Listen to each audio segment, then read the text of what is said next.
e interculturalidad.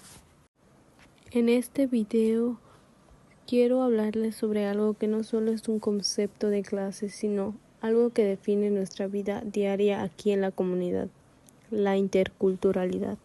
Voy a reflexionar si realmente existe, si es útil o si a veces solo se usa como un discurso político que no cambia nada. También voy a compartirles lo que pienso yo como niña campechana, porque desde nuestro estado, nuestras tradiciones, nuestra lengua y nuestras formas de convivencia, la interculturalidad se vive de una manera distinta como la explican los políticos o los libros. Esta reflexión será crítica, sincera, basada en lo que veo, en lo que escucho y en lo que vivo. En mi comunidad hay una mezcla de tradiciones, historias y formas de vida. Algunas familias hablan palabras en maya, otras hablan español con acento campechano, otras vienen de diferentes partes del país y se van integrando poco a poco. La diversidad está en la comida, pibipollo, pan de cazón, chocolomo, tamales colados, en la ropa, huipiles, ternos, faldas bordadas, la lengua, palabras que se usan diario, aunque no hablemos maya completo. Las fiestas, Hanal Pichán, gremios, vaquerías, celebraciones religiosas. El conocimiento, plantas medicinales, formas de sembrar, cómo leer el clima. El trabajo, artesanas, pescadoras, bordadoras, cocineras y campesinas. Pero esta diversidad no significa que todas las culturas sean valoradas por igual. Lo veo cuando se burlan del acento de los abuelos, dicen que la ropa tradicional es de antes, se discrimina a quienes viven en zonas rurales, algunas personas piensan que lo moderno es superior. Allí entiendo que hay diversidad, pero no siempre hay respeto. Para mí, la interculturalidad no es solo convivir con diferentes culturas, sino convivir bien. Es reconocer que cada persona, cada familia y cada cultura tiene una historia valiosa. No es ver lo indígena como algo del pasado, sino como algo vivo. No es que una cultura sea más importante que otra, sino que todas se respeten por igual. La interculturalidad significa escuchar de verdad. No burlarse de cómo habla alguien. Aceptar que la ropa tradicional es un orgullo. Valorar el conocimiento de las abuelas. Dejar de pensar que lo moderno es superior. No tratar a nadie como ignorante solo por convivir de manera distinta. También es pensar que lo que aprendemos en la comunidad es tan valioso como lo que viene de los libros. También creo que la interculturalidad nos ayuda a conocernos a nosotros mismos. Muchas veces no conocemos nuestras propias raíces porque nadie nos las explica en la escuela o porque se piensa que la cultura es algo del pasado. Pero la cultura está viva, en la ropa, en las fiestas, en las danzas, en la forma de hablar, en los gestos, en la comida, en lo que pensamos que está bien o mal. También entiendo que interculturalidad no es lo mismo que todos somos iguales, no. Interculturalidad significa aceptar que no somos iguales, pero aún así podemos convivir sin discriminación, sin burlas, sin vergüenza y sin violencia, que podemos aprender unos de otros con respeto. Y lo más importante, la interculturalidad no es solo convivir, es convivir con respeto, justicia, empatía y dignidad. Cuando escucho a políticos decir que vivimos en un país intercultural, me pregunto, ¿de verdad lo vivimos o solo lo dicen? En mi comunidad sí convivimos personas distintas, sí hay tradiciones fuertes, sí hay familias que conservan la lengua. Y sí hay respeto en ciertos momentos. Pero también veo esto, cuando se burlan del acento de una persona mayor. Cuando dicen frases como eso ya es antiguo o esos trajes ya no se usan. Cuando las niñas sienten pena de hablar como sus abuelos por miedo a que les digan que hablan raro. Cuando las tradiciones se hacen solo para cumplir con una fecha, pero no se viven de corazón. Cuando se desprecia la comida tradicional y se dice que es comida pobre. Cuando la gente prefiere copiar costumbres de otros lugares y deja de valorar las suyas. Entonces, ¿la interculturalidad existe? Existe pero incompleta. Existe pero limitada. Existe pero no siempre es justa. ¿Cuándo es útil la interculturalidad? La interculturalidad sí puede ser útil, pero solo cuando se convierte en acciones concretas y no se queda en palabras. Empezar es útil cuando ayuda a que las personas de mi comunidad vivan con dignidad, con respeto y con orgullo por su historia. La interculturalidad es útil cuando reconoce que todas las culturas tienen valor y que nadie debe sentirse menos por su forma de hablar, de vestirse o de pensar. Otra forma en que la interculturalidad es útil es cuando se fortalece el conocimiento tradicional. Muchas abuelas de mi comunidad saben remedios naturales, saben usar plantas medicinales, saben preparar comida típica o conocen historias antiguas. Cuando ese conocimiento se reconoce como valioso, la interculturalidad realmente sirve para unir generaciones y evitar que se pierdan saberes importantes. Finalmente, la interculturalidad es útil cuando permite que la comunidad tome decisiones sobre su propio desarrollo. La interculturalidad es solo demagogia política, pero hay veces en que la interculturalidad es pura apariencia. Ahí es donde se convierte en demagogia política. La he visto cuando los políticos solo visitan las comunidades para tomarse fotos con mujeres vestidas tradicional. Celebran el Día de la Cultura, pero no apoyan a las artesanas. Ponen palabras en maya en los carteles, pero nadie en el gobierno la habla. Organizan un evento cultural y al día siguiente olvidan a la comunidad. Se presume orgullo indígena, pero no hay inversión en educación. Se usan las tradiciones solo para atraer turistas, no para fortalecerlas. Eso no es interculturalidad verdadera, es solo usar la cultura para quedar bien. También he visto que en las escuelas hacen actividades que supuestamente son interculturales, pero en realidad son solo para cumplir con un día en el calendario. Hacen un mural, un festival, un baile típico una vez al año. Pero el resto del tiempo no se habla de la cultura local. No se utiliza la lengua, no se invita a la comunidad a participar, no se integra el conocimiento de las familias. Eso no es interculturalidad, eso es simulación. Es cumplir con el requisito para que la escuela se vea bonita y cultural, pero no transforma nada. A veces incluso he escuchado a autoridades decir que su municipio es intercultural, pero al mismo tiempo desaparecen apoyos para la cultura, para los grupos de mujeres, para los talleres comunitarios o para los niños que quieren aprender la lengua. ¿Cómo puede haber interculturalidad si no hay apoyo real? ¿Cómo puede haber respeto si no se escucha a las personas? Por eso yo digo que la interculturalidad puede ser útil, pero también puede ser usada como una máscara política. Para que no sea demagogia, tiene que haber coherencia, escucha, participación de la comunidad, apoyo económico y cultural, y sobre todo compromiso real. La interculturalidad verdadera no se presume, se practica. La falsa solo se utiliza cuando conviene. Ahora quiero compartir mi postura personal como niña de Campeche, porque todo lo que he hablado sobre interculturalidad tiene mucho que ver con lo que yo vivo diariamente aquí. Pero cuando la veo en mi comunidad siento que la interculturalidad no es un concepto académico, sino una forma de vida, algo que se aprende en casa, algo que las mujeres nos enseñan sin necesidad de decirlo. En mi comunidad, la mayoría de las tradiciones se mantienen gracias a las mujeres.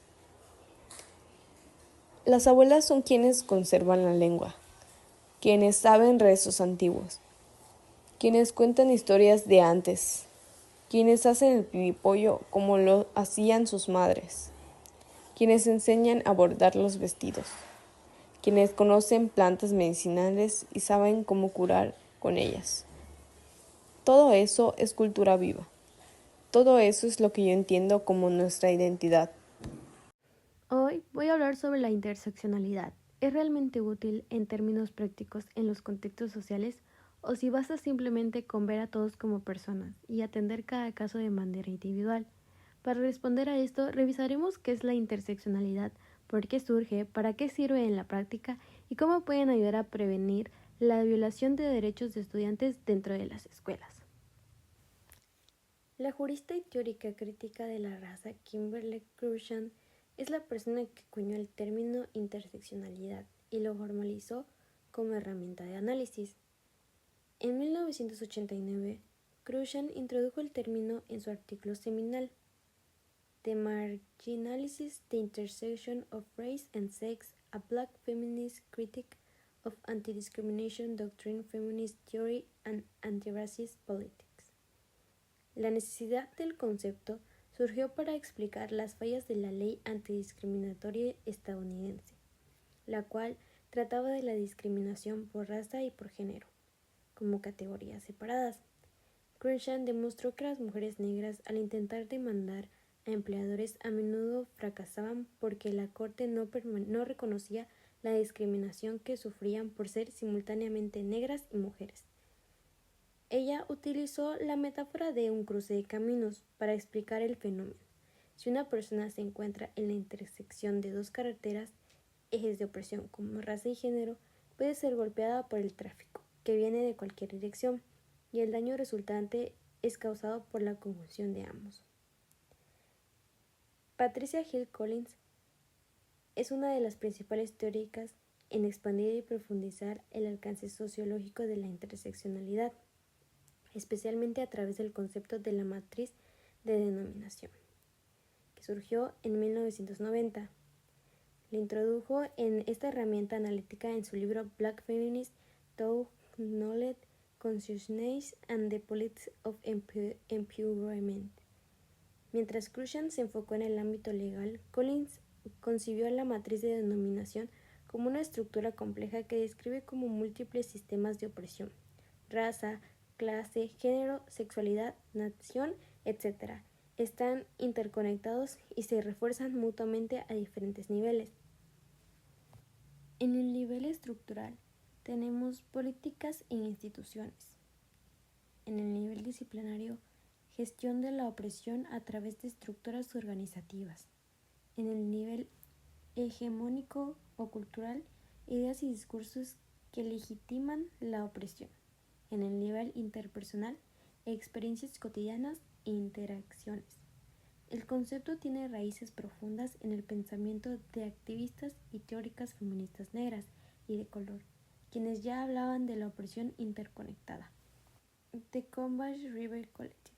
En su declaración de 1977, este colectivo de lesbianas feministas negras articuló claramente que sus vidas se veían afectadas simultáneamente por el racismo, el sexismo y el heterosexismo, sentado las bases del análisis interseccional. El enfoque unidimensional de la interseccionalidad es un problema, ya que se enfoca solamente en una cosa a la vez. La solución: en el año 2000, el CEDAW RG33 y la CIDH lo usan para referirse a la discriminación agravada o superposición de capas. La interseccionalidad es una perspectiva que analiza cómo distintas características de una persona, como el género, la etnia, la orientación sexual, la clase social, la discapacidad o la condición migratoria, se combinan e influyen en su vida. La idea central es que, cuando estas características se cruzan, pueden generar experiencias particulares de discriminación o vulnerabilidad, que no pueden entenderse si solo miramos un factor a la vez. Por ejemplo, no es lo mismo ser mujer indígena o ser mujer indígena con discapacidad. Cada combinación genera desafíos específicos. ¿Por qué no basta con ver a todos como personas?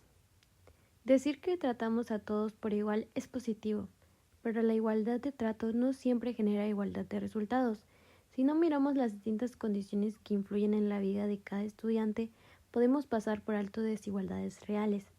Por ejemplo, entregar la misma tarea digital a todos parece justo, pero si algunos estudiantes no tienen internet en casa, el trato igual termina siendo injusto. Pedir que todos los padres llenen un formulario en español puede dejar fuera a familias migrantes que no dominan el idioma. Esto nos muestra que tratar igual a quienes viven situaciones desiguales puede reproducir injusticias sin querer. ¿Qué problemas se vuelven invisibles si no aplicamos la interseccionalidad? Si analizamos solo un factor, por ejemplo, género, podemos pensar que las niñas y los niños experimentan en la escuela de forma parecida, pero si cruzamos género con etnia, clase social o discapacidad, descubrimos patrones distintos de riesgo y experiencias diferentes. Con ejemplos reales, el bullying afecta a todos, sí, pero ciertos grupos son atacados de forma más severa, como estudiantes migrantes o LGBT. La deserción escolar es mayor en grupos donde se combinan pobreza, discriminación racial y falta de apoyos educativos. La interseccionalidad ayuda a ver lo que sin ese enfoque se vuelve estadísticamente invisible. Ejemplos concretos en el aula y la escuela. Lenguaje y comunicación escolar. Una familia migrante que no domina el español puede no entender comunicados importantes. Si además son de bajos recursos, quizá no tengan acceso a correos electrónicos o dispositivos. Sin un enfoque interseccional, la escuela podría pensar que nos involucran, cuando en realidad enfrentan barreras múltiples. Apoyo a estudiantes con discapacidad. Un estudiante con discapacidad no vive la misma experiencia si pertenece a una comunidad indígena, donde el acceso a especialistas es limitado, o si vive en un entorno urbano con más apoyos disponibles. Acoso escolar. Una niña afrodescendiente puede recibir insultos que no recibiría una niña blanca, y una niña afrodescendiente LGBTQ+ puede enfrentar una combinación de violencias. La interseccionalidad permite entender por qué ciertos casos requieren intervenciones específicas. ¿Por qué no es suficiente analizar caso por caso? Atender individualmente cada caso es necesario, pero no suficiente. Sin un marco conceptual como la interseccionalidad, las escuelas pueden ver los problemas como aislados y no detectar patrones estructurales. Por ejemplo, si varios estudiantes indígenas que dejan de participar en clase, puede parecer que es un asunto personal de cada una, pero la interseccionalidad permite preguntar, ¿hay un patrón? ¿Dónde se cruza género, etnia y expectativas culturales? Este marco ayuda a las escuelas a actuar de manera más informada. Beneficios para docentes y personal escolar. Utilizar la interseccionalidad ofrece ventajas prácticas. Permite identificar más rápido a los estudiantes en situación de riesgo. Mejora la empatía docente al comprender experiencias que son diferentes a las propias. Ayuda a ajustar prácticas pedagógicas para hacerlas más accesibles. Favorece la comunicación con familias diversas. Mejora la convivencia escolar al atender causas profundas, no solo síntomas. Límites y aclaraciones importantes. La interseccionalidad no significa etiquetar a la persona con múltiples categorías, tampoco implica ver a alguien solo como víctima o como representante de un grupo. Su propósito es comprender mejor los contextos, no encasillar. Usada correctamente, ayuda a evitar estereotipos y a no suponer que todas las personas de un grupo viven lo mismo. En resumen, ver a todos como personas es fundamental, pero no suficiente para detectar y prevenir violaciones a derechos. La interseccionalidad ofrece herramientas prácticas para entender realidades diversas y generar respuestas más justas y efectivas. En la escuela, este enfoque mejora la prevención de violencias, la atención a necesidades específicas y la construcción de ambientes seguros. Por eso, la interseccionalidad no es solo un concepto teórico, es una herramienta esencial para garantizar derechos reales a estudiantes reales. Hoy voy a hablar sobre un tema muy importante: cómo se modifican o afectan los derechos humanos y cómo estas causas se reflejan específicamente en el derecho a la educación en México. Bien sabemos, los derechos humanos están escritos en leyes, tratados internacionales y en la Constitución. Son universales, es decir, pertenecen a todas las personas por igual, pero aunque estén reconocidos en el papel, en la vida real pueden verse limitados, afectados o debilitados, ya sea por las diferentes situaciones o causas del país. Por eso es importante entender qué factores modifican o afectan nuestros derechos, porque eso nos ayuda a comprender, ya que a pesar de tener leyes muy claras, todavía hay desigualdad, injusticia y problemas para garantizar derechos como es la educación. Como primer punto tenemos los factores políticos, uno de los factores más fuertes que modifican los derechos humanos, pues son los factores políticos. El gobierno, los partidos políticos y las instituciones toman decisiones que impactan directamente en cómo funcionan los derechos en la vida cotidiana. Unos claros ejemplos está cuando se aprueban leyes que no favorecen a la población, cuando hay corrupción. Esto más que nada es en los recursos que deberían llegar a la gente y nada más no les llega. Cuando existe una inestabilidad política, las personas y los programas sociales se retrasan o cambian. El gobierno cambia el presupuesto, ya sea para la salud, vivienda o educación. Estos son unos claros ejemplos en cómo impactan la toma de decisiones de los gobiernos o los partidos políticos. Y aunque en México la educación es un derecho universal, las decisiones políticas pueden fortalecer o debilitarlo. Un recorte de presupuesto para las escuelas, por ejemplo, afecta a la calidad educativa, aunque el derecho siga existiendo en la ley. Factores económicos. La economía de un país también influye totalmente en los derechos humanos. Cuando hay crisis económica, inflación, desempleo o mala administración del dinero público, el acceso a servicios como la salud, la vivienda y la educación se vuelve mucho más difícil de lo normal. La desigualdad económica hace que algunos grupos tengan más oportunidades que otros. En México, muchas familias no pueden cubrir gastos básicos para que sus hijos estudien, ya sea como el transporte, uniformes o materiales. Aunque el derecho existe, la situación económica lo limita demasiado. Por ejemplo, si un país está endeudado o atraviesa una inflación, suele reducir el gasto público, afectando a los servicios mucho más esenciales de lo normal. Factores sociales. Estos también modifican los derechos humanos. Esto incluye todo lo que tiene que ver con organización y comportamiento de la sociedad.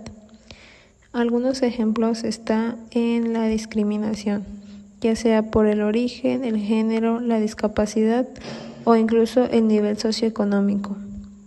Violencia e inseguridad, que impiden que las personas usen libremente sus derechos. El trabajo infantil, que obliga a niños a dejar a la escuela por ponerlos a trabajar. La desigualdad entre zonas rurales y urbanas.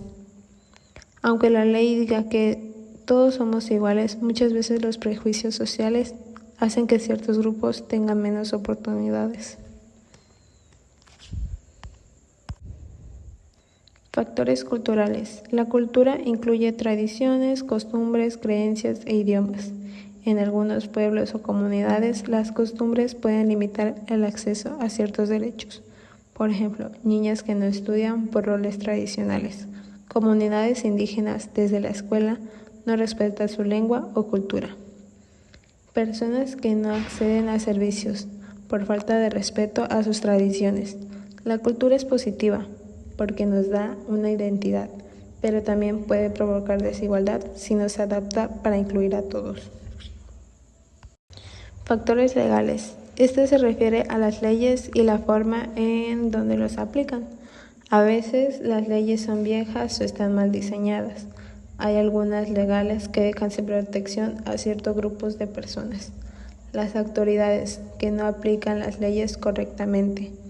Y hay corrupción o abuso de poder. Aunque exista una ley que dice que todos tienen derecho a una educación, si no hay mecanismo para cumplirlo, ese derecho se debilita. Factores tecnológicos. Hoy en día la tecnología es parte fundamental de muchos derechos, especialmente en la educación. La falta de acceso a Internet, dispositivos electrónicos, plataformas educativas o telecomunicaciones crea una brecha muy grande entre quienes tienen tecnología y quienes no. Durante la pandemia esto fue muy evidente. Un claro ejemplo es que muchos niños no pudieron tomar clases en línea porque no tenían celular, computadora o conexión a Internet. Ahora vamos a ver cómo todos estos factores se reflejan en el derecho a la educación en México.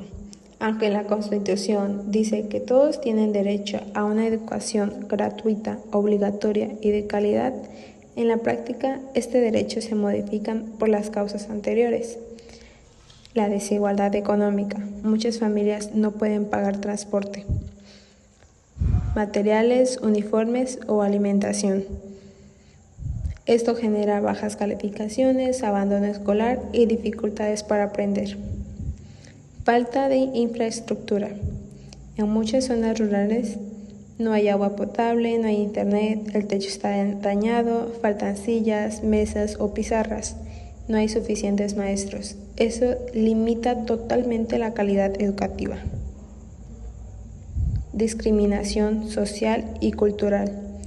Estudiantes indígenas, migrantes o con discapacidad suelen recibir menos apoyo, ya que no siempre hay maestros, ya sea bilingües o de otra.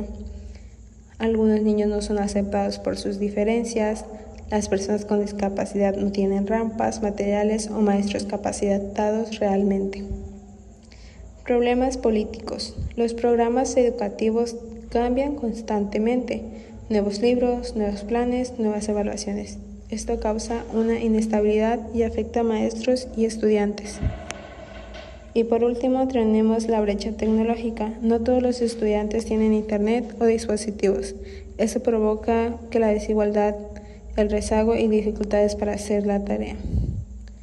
En resumen, aunque todos los derechos, incluido el derecho a la educación, están garantizados por la ley, su cumplimiento depende de factores reales, como la economía, la política, la cultura, la tecnología y la situación social del país.